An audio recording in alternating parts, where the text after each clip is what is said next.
Todas as manhãs, quando nós fazemos esse trabalho, a Deus verdadeiramente seja dada toda a honra e toda a glória.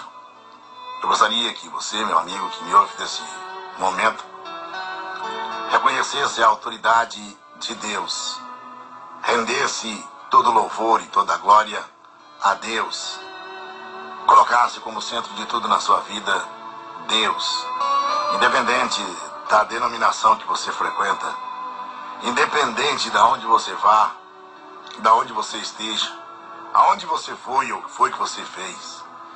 Gostaria que você entendesse que seres humanos algum por sobre a face dessa terra têm o direito ou o poder de julgar sua vida.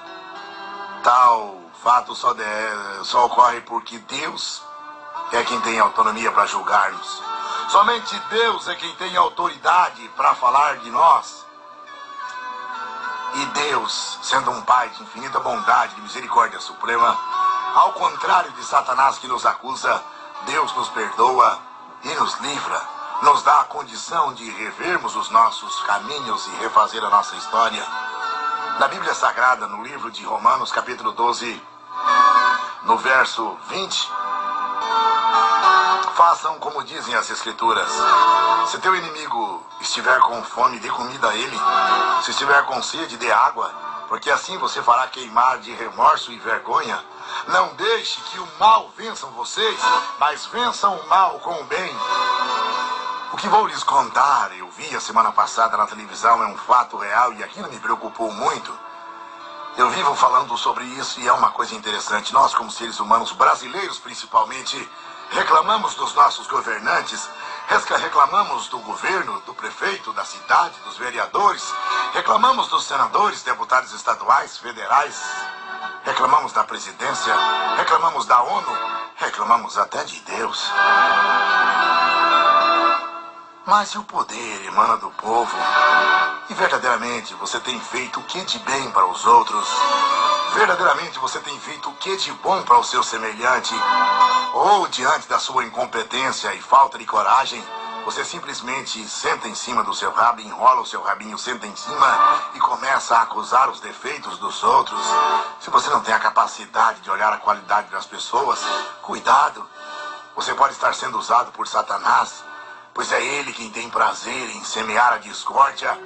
A inveja, pecado esse preferido pelo demônio, nasceu no céu, com ele, Lúcifer, quando queria ser maior que Deus, subir às estrelas e sentar no trono do Altíssimo, ser adorado como Deus. Esse era o desejo de Satanás. Por isso ele foi lançado para o abismo. O abismo é aqui onde estamos. Então não espere você que as coisas caiam do céu, porque o que caiu do céu foi Satanás. Espere que você se levante do pó, como é descrito no livro de Samuel, capítulo 2, verso 8. É Deus que resgata do pó, Alá, do esterco. Deus tira você das fezes, sim, do esterco, daquilo que é lixo, daquilo que é imundície. Deus te põe de pé, Deus reestrutura a sua vida, Deus te transforma. Porém, aqueles que conviveram com você não têm a capacidade de enxergar Deus da maneira como você enxerga. E como instrumento de Satanás, o que eles conseguem ver então? Os defeitos que eles não conseguem ver mais. Daí começam a te criticar, daí começam a te julgar. Ore por eles, ore por você, para que Deus faça com que você continue firme na fé. E se você está caído aí na sarjeta da vida, eu sugiro a você que volte para os braços do Pai, porque no livro de Pedro, capítulo 2, verso 20, fala que aqueles que conheceram a palavra e um dia se desviaram deste caminho, é semelhante à porca lavada que vai ao lamaçal, é como um cachorro que volta para comer o seu próprio vômito.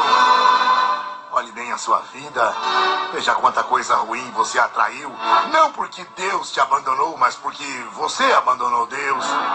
Nós muitas vezes nos afastamos do Pai e imputamos a Deus toda a responsabilidade pelo nosso infortúnio, quando que na verdade nós somos os nossos próprios algozes, somos nós os autores da nossa fé. No princípio dessa mensagem eu comecei a falar de algo que me deixou chocado. Lá em Santa Catarina, na cidade de Joinville mais precisamente, um homem numa padaria todos os dias dá pão e leite aos mendigos que por ali passam.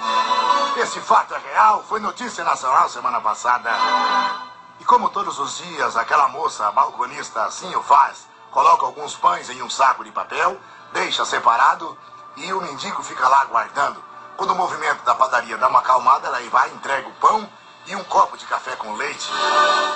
Naquele dia não foi diferente, porém, o seu patrão, de uma maneira descuidada, colocou ao lado daquele saco com alguns pães um pacote contendo 17 mil reais.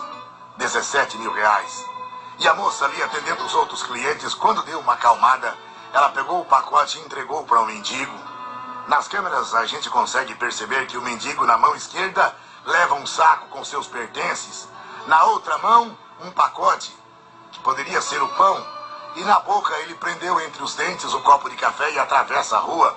Quando ele percebe que o que tem naquele pacote são 17 mil reais, adivinha o que foi que ele fez? Não, ele não devolveu. Ele jogou o saco de lixo, jogou o copo de café e foi embora. O repórter ainda saiu e entrevistou alguns mendigos pela rua e perguntou: ele sempre dá café da manhã para vocês? E eles falaram: sim, ele sempre dá café da manhã. Mas o que mais me assombrou foi a resposta de um daqueles mendigos: ele sempre dá café da manhã para nós, mas eu nunca tive esta sorte. Que sorte! Sorte de um e desgraça de outro. O homem que todos os dias dava café da manhã e o brasileiro por excelência, tentando tirar vantagem em tudo, ao perceber que o que tinha ali era dinheiro e não pão, ao invés de devolver, ele fugiu. E os outros ainda ficaram indignados porque não tiveram a mesma sorte. E aí reclamamos daqueles que estão lá no poder. Ora, enquanto nós não fizermos verdadeiramente uma reforma espiritual, enquanto nós não provarmos que o Cristo que nós acreditamos é aquele que veio e pregou por sobre a terra, ou a salvação para os justos, não para aquele que é dessa ou daquela religião, não aquele que dá mais, não aquele que tem mais. A salvação é para aquele que se doa por completo, que abre o seu coração e permite que Deus entre e transforme, independente se você usou droga, independente se você matou, independente se você está aí no fundo de uma cela. É óbvio que você vai ter que arcar com as consequências das suas atitudes, mas uma coisa eu sei, meu amigo: aquilo que Deus liberta, Satanás não tem poder para condenar. Permita que Deus entre em sua vida, reverta os seus caminhos, transforme a sua história, mude a sua vida e troque o seu nome, porque um dia nós teremos que prestar conta a Deus das nossas coisas, de todas as nossas atitudes, e a única coisa que nós iremos levar diante de Deus não são os bens materiais, é o nosso caráter. Não interessa onde você foi, enquanto você ainda estiver vivo, você ainda tem a oportunidade de mudar a sua trajetória. E lembre-se que do céu a única coisa que caiu foi Satanás. Levante-se do pó, da terra. Que Deus possa abençoar os seus caminhos, iluminar a sua vida.